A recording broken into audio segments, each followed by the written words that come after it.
John Ramsey was 58 years old, a man who'd carried the weight of war and loss with a quiet dignity. A Marine gunnery sergeant for 20 years, he'd seen combat in Iraq and Afghanistan, led men through hell, and come home to build a life with his high school sweetheart, Ellen. They'd settled in Millfield, Ohio, a town of barely 10,000, where life moved slow and neighbors knew each other's names. Ellen was the heart of their home, a nurse who'd spent her career caring for others. When cancer took her after a 2-year fight, John was left anchorless, holding on to the rituals of their life together.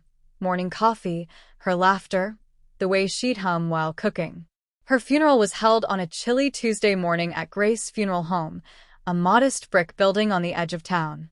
John had planned every detail of the service himself, from the hymns Ellen loved to the white roses on her casket. He wore his Marine dress blues, the same ones he'd worn at their wedding, though they fit a little tighter now. His chest bore ribbons from Fallujah and Kandahar, a testament to a career of service. About 50 people filled the chapel, family, friends, and a dozen Marines, some retired, some still active, who'd served with John over the years. They'd come from across the state, some from farther, to honor Ellen and stand by their brother. The service was somber but beautiful. John spoke briefly, his voice steady but heavy, sharing stories of Ellen's kindness and strength. The Marines stood in a silent line at the back, their presence a quiet tribute.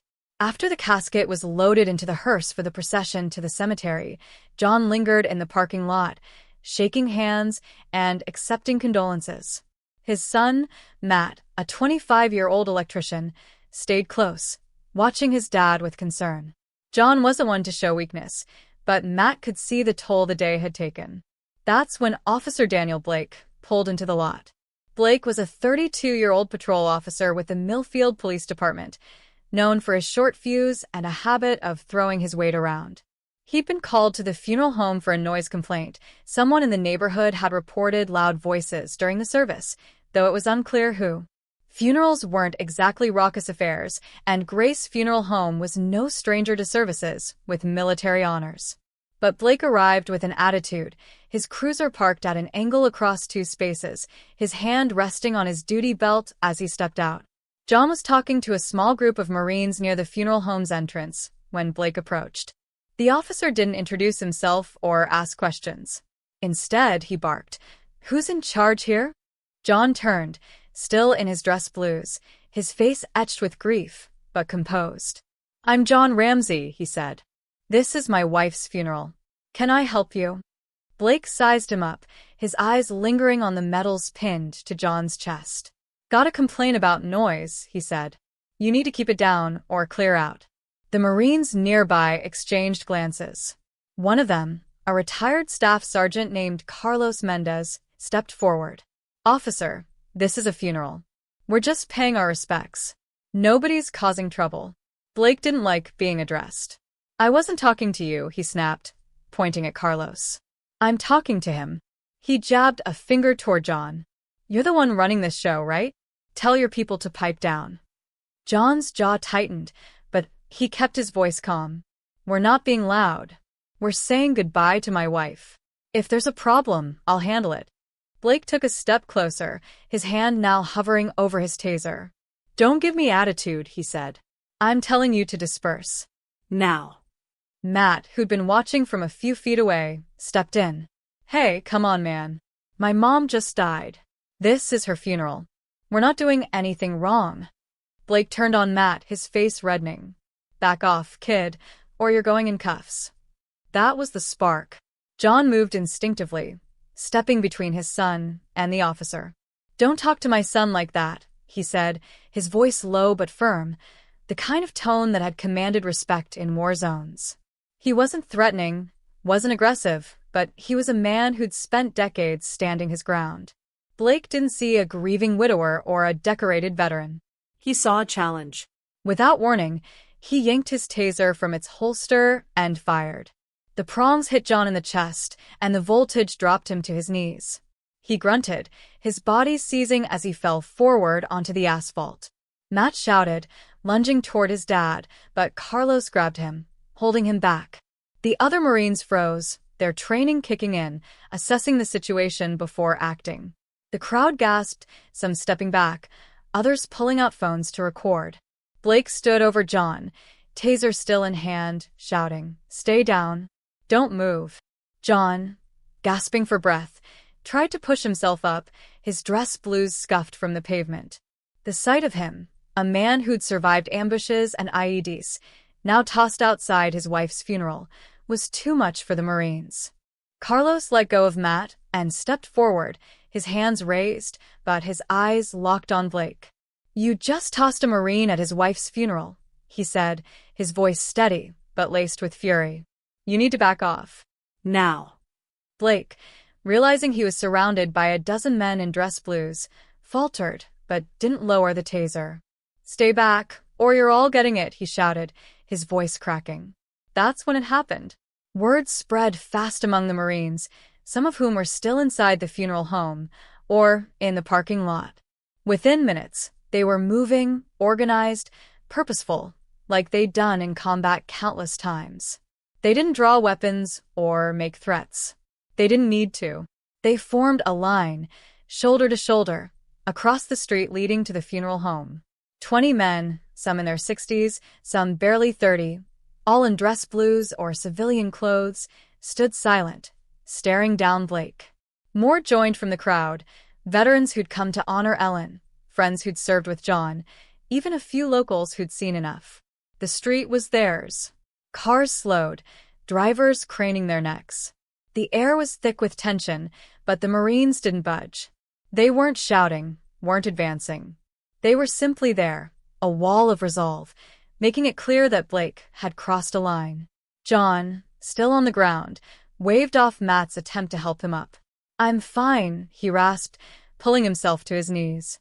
His eyes met Carlos's, and a silent understanding passed between them.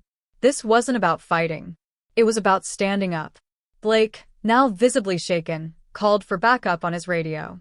"I need units at Grace Funeral Home. Possible crowd situation." But his voice lacked conviction. He was one man, armed but outnumbered, facing a group whose discipline and unity he couldn't comprehend. Matt helped John to his feet, brushing dirt from his father's uniform. John straightened, his face pale but his posture rigid. He looked at Blake, not with anger, but with something closer to pity. "You made a mistake," he said quietly. "Walk away." Backup arrived within minutes, 2 more cruisers for officers. They stepped out, hands on their holsters, but hesitated when they saw the line of Marines. One of them, Sergeant Karen Holt, recognized John from a veterans event the previous year. "Ramsey," she said, approaching cautiously. "What's going on?" John explained, his voice steady despite the pain in his chest. He didn't exaggerate, didn't accuse. He just laid out the facts. The funeral, the noise complaint, the taser. Holt listened, her face tightening as she glanced at Blake, who was now standing by his cruiser, avoiding eye contact. The crowd was growing, neighbors, passers-by, even a local news van that had caught wind of the commotion. Phones were still recording, capturing the Marine's silent stand, John's scuffed uniform, Blake's nervous pacing. Holt took charge, ordering Blake to holster his taser and wait by his car.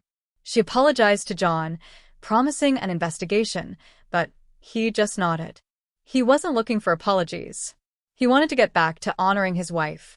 The Marines didn't move until Holt assured them Blake was leaving. Slowly, they broke formation, some clapping John on the shoulder, others murmuring words of support. The procession to the cemetery resumed, delayed but unbroken. John rode in the hearse with Ellen's casket, Matt at his side. The Marines followed in their cars, a convoy of loyalty. By evening, the story was everywhere. The local news ran it as, "Officer Tase's veteran at funeral sparks Marine response." Social media exploded, with the video of the Marines' stand racking up thousands of shares. Blake was suspended pending an investigation, and the Millfield Police Department issued a statement about reviewing protocols.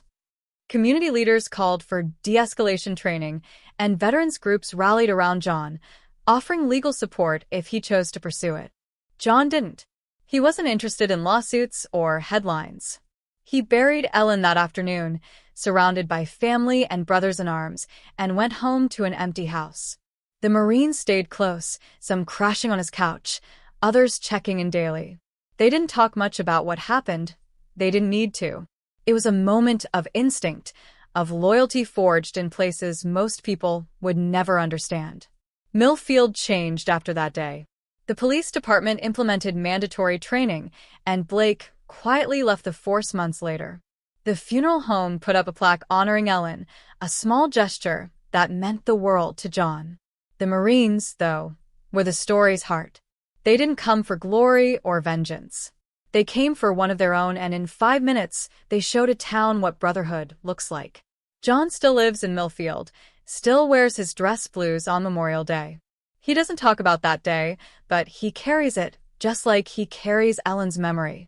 And the Marines? They're still out there, ready to stand shoulder to shoulder, no questions asked.